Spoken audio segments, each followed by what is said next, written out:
Today are Samantha Brawley and Mark Palinski from the Sunrise Community for Recovery and Wellness in Asheville, North Carolina. You guys want to take it away? Yeah, so my name is Samantha, and I'm the RCO director at the Sunrise Community for Recovery and Wellness, which is a really cool position. I am going to read our mission. Our mission is to empower individuals to manage and overcome, hold on a second, I got to move this, substance use and mental wellness challenges. We envision a world where individuals have no barriers in accessing recovery services and are able to live their best lives without shame, stigma, or discrimination. And then our information is on the bottom there. I'm going to tell like 1 minute blip on Sunrise, and then Mark is going to give you an overview of what it would look like as you walked in the door to our community center. So Sunrise started in 2016 with a $50,000 block grant from RCNC for substance use. We now are the RCO of the West. So the state saw something good in us, said, hey, like you're doing something really cool. And I, like I said, honored us with the privilege to be the RCO. So now we have our own RCC, but we also currently partner and help grant fund other RCCs in the western counties of North Carolina, which has been my job. It is super exciting. We believe that our center is a hub for all our other programs. We have all the other programs, but at the end of the day, the recovery center is where it's all started. It's where we continue to grow. We get the most participants there, and our goal is to have RCCs that we partner with in all the counties on the western side of North Carolina.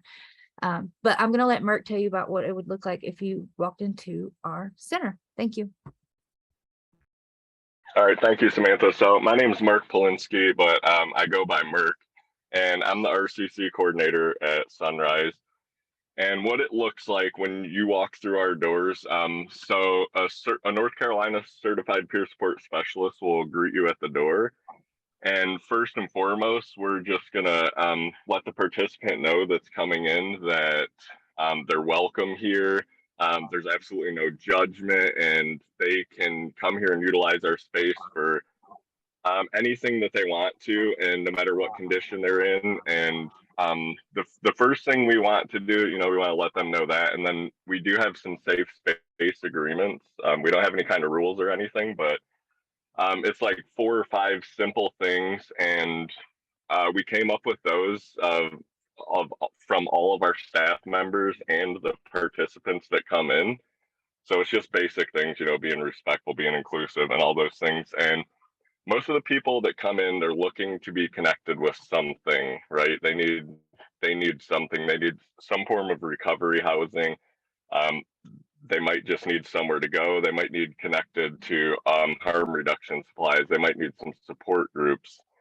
A lot of the connecting that we do is to our own programs, because we do have 5 or 6 pretty good programs that focus on a lot of the needs that we have in our community, like reentry, especially medication assisted treatment. We also have a really cool program, which is we have a peer support and the child support system. So for the non-custodial parent that owes child support, we support them however we can so that they have a better chance of being able to pay their child support and not be in jail because they can't pay child support in jail. And that's pretty new.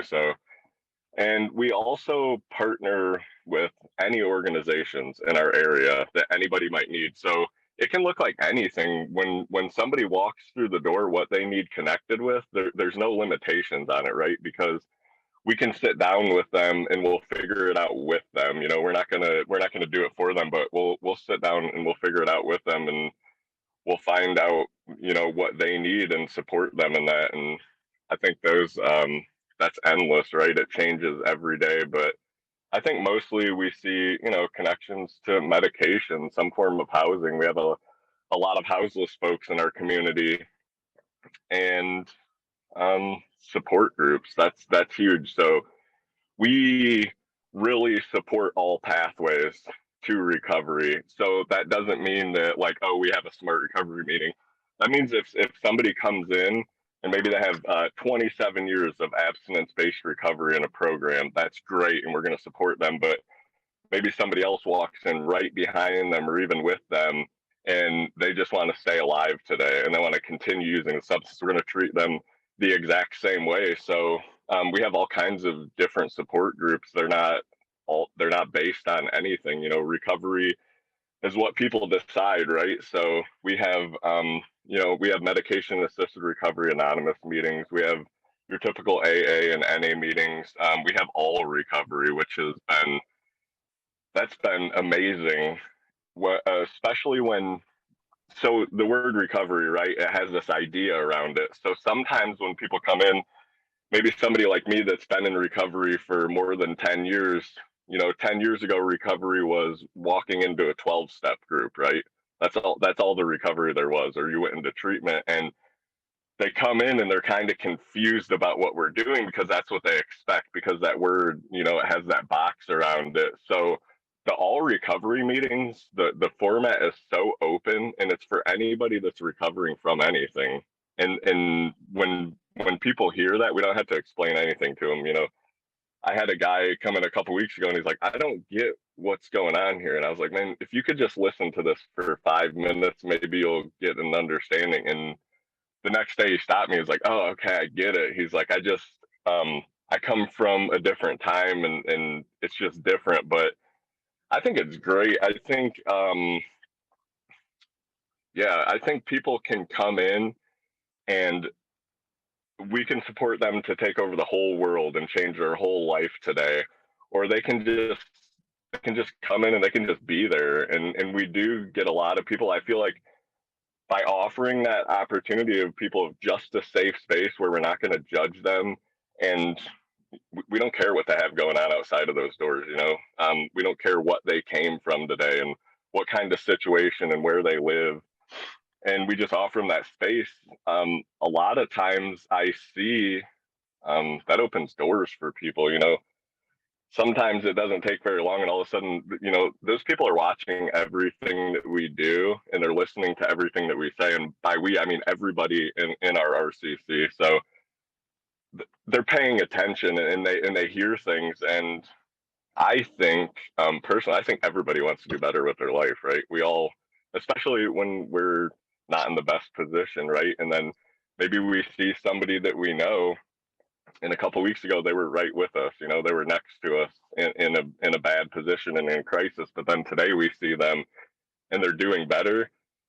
They start paying attention to what they're doing and they start asking them. So I think one really cool thing about our RCC is that the participants that come in support each other and themselves, and it's been difficult to do, but we, like I said, we have people that are abstinent, and then, they might be sitting next to somebody that did a substance before they came in today, and it's okay. They can coexist, and they can even support each other, and they can conversate, and that's just great. That's a big accomplishment that I like to see, because when I came up in recovery, it wasn't like that. I recovered a little bit differently, and certain things weren't acceptable. Medication wasn't acceptable.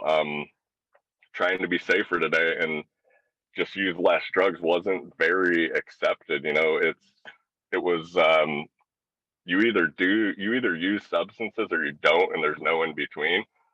And I think we're progressing enough, we're realizing it's very, very little about the substances. It's about what we have going on in our lives.